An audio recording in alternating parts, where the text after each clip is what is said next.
Today is Monday, June 18th, 2018.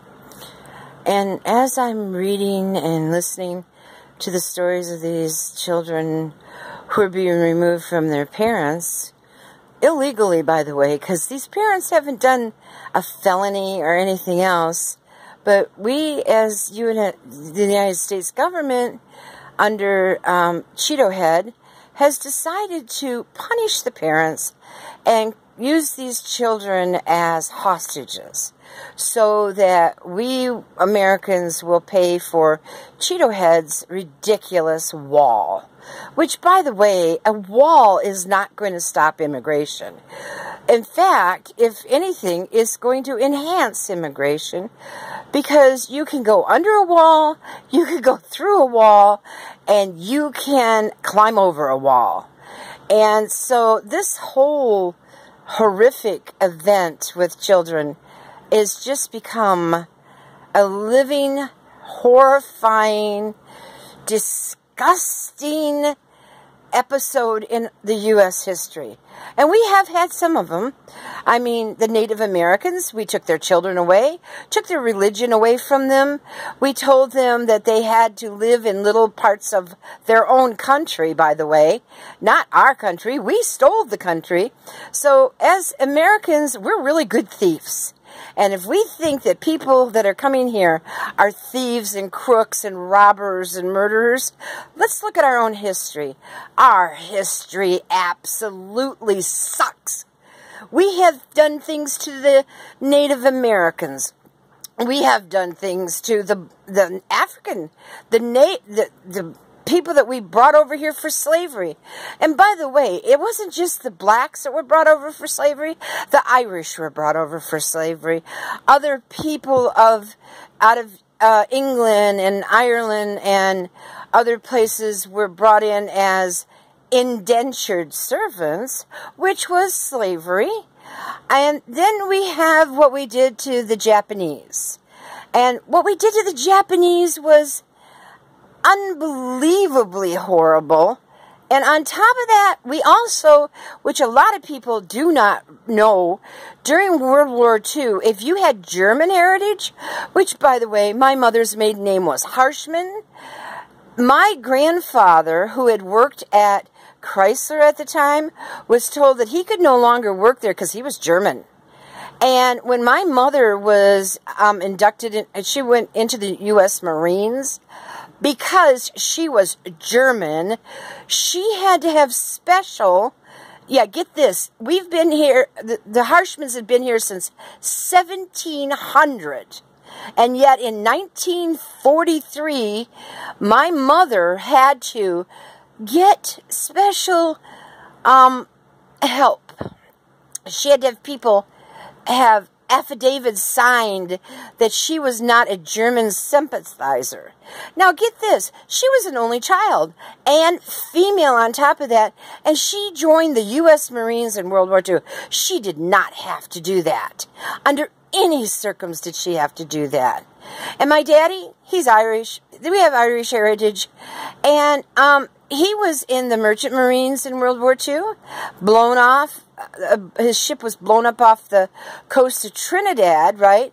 He's an American, and yet, because of his Irish heritage, he actually had some issues when he wanted to join the U.S. Marines. Now, our family for the Irish had been here since the early 1800s, had served in the Civil War, and had been around for numerous decades. So, is this abuse and torture and terrifying human indignities new to this country? Oh no, not at all. And we Americans should be so absolutely goddamn embarrassed by our behavior. And what is this shit about? It's supposed to be Christian oriented. A real Christian would never steal a child from its parent. A real Christian would never put children in cages and make them lay on hard cement floors on little mats. And they would not, under any circumstances lock these children up for doing absolutely nothing wrong. And not only are they locking them up, they're shipping them across the United States. And these poor parents can't even find their children. And the whole damn irony of it is, the United States government has lost like 1,300 of them. Why? How in the hell do you lose children? Where are these children? And I'm telling you right now, every one of those children who have been locked up for not doing anything wrong should get immediate citizenship to this country, which I don't know why they'd want it, because we are the biggest embarrassment right now to the whole world. And give them citizenship. And then guess what?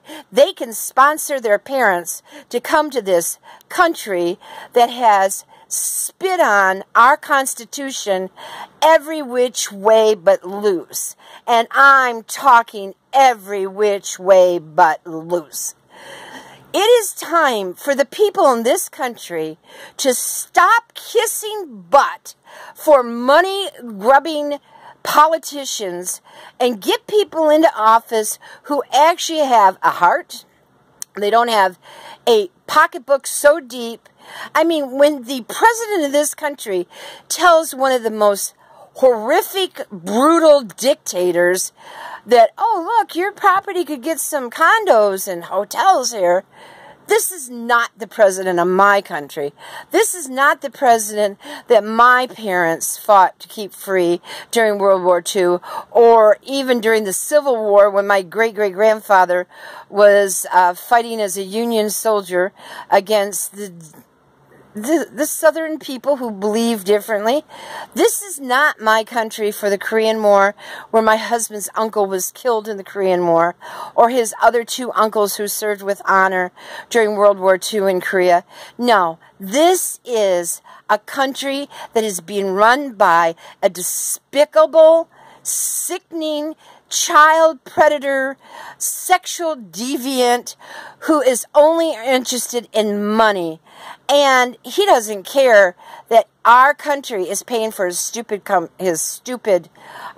clubs down in Florida or in New York. Of course, New Yorkers don't even want him there. They've managed to keep him away. But, you know, I'm telling you, if I lived in Florida, I would get onto that property and just say, oh, well, I'm going to golf here because, after all, my taxes, my money is paying for you to be here, which makes this a U.S. property. It's no longer your private property. It's a U.S. property. So get off, buddy. I'm going to golf. And, you know, this is the whole thing.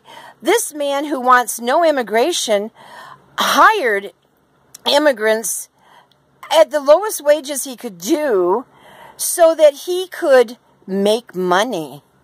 And yet, the people that work so hard to try to become citizens, and the children who had nothing, that didn't do anything wrong, they're deporting them. And now those that are coming in legally, or attempting to come in legally at the so-called asylum spots, which have been they're blocking them from there, are coming in trying to seek asylum. And when you get some kind of stupid jerk attorney general that says that, you know, the Bible says this and that, what Bible is that man reading? Because I have Christian friends. I have a lot of Christian friends. And I'm an ordained minister. And let me tell you something. I never read in any Bible that you separate children from their parents, and you don't tell the parents where the children are. You don't tell the children where the parents are. I have experienced that kind of fear. I have experienced somebody taking me away from my mother, taking me away from the baby in our family, and taking me and my two little brothers and my little sister and spiriting us away in a strange place. In 1963, my daddy was going to meet us at the LA airport. He was killed on the way to the airport.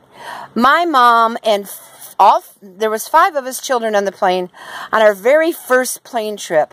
We're coming to LA, and we were going to live with Daddy. Daddy and Mom were, you know, together. When we landed in LA, they took and intervened us getting off the plane, and they told my mother, oh, you need to come so-and-so. So my mom says, okay, well, you, honey, take the little kids, okay? And she had the baby, Bobby, in her arms. All of a sudden, Mom is spirited away. The little kids, who, by the way, were 8, 7, and 5, and I was only 13, we were spirited somewhere else. We were taken to this gigantic office. Turned out it was like the president of the airport's office. And they were trying to entertain us. And as the time kept going by, I kept saying, "Where's my mom?" And Billy, my one little brother, goes, "Where's Mommy? I want Mommy." And Rosie, who was only 5 in my arms, was going, "I want my Mommy, I want my Mommy." So what my mother was doing, which I wasn't aware of, was being informed that my father had been killed on the way to the airport. So she's got her baby in her arms crying, and she's frantic because all of her other children have disappeared, and they're not telling her where they are. So when you tell me I don't understand the terror that these children are going through and their parents are going through, my mother started suffering panic attacks in 1963 and never got over them. Never. Not one single second of her day did she not worry where her children were and had panic attacks every which way but loose. And so have I. I have post-traumatic stress disorder. I suffer from panic attacks and depression. My mother suffered from depression horribly. And you're going to tell me, "Oh, no big deal. We'll just give the kids back." Well, you've already damaged those children for life. And don't tell me you have not damaged those adults just as bad. There was one man who committed suicide because you took his children away from him. Get a break, America. You need to get off your butts and do something human for once. Don't allow this kind of stuff to continue one more second. Not another second. And that, I'm telling you, is my opinion. And my name is Megan Jean Sterling Bouchard. So that's who I am.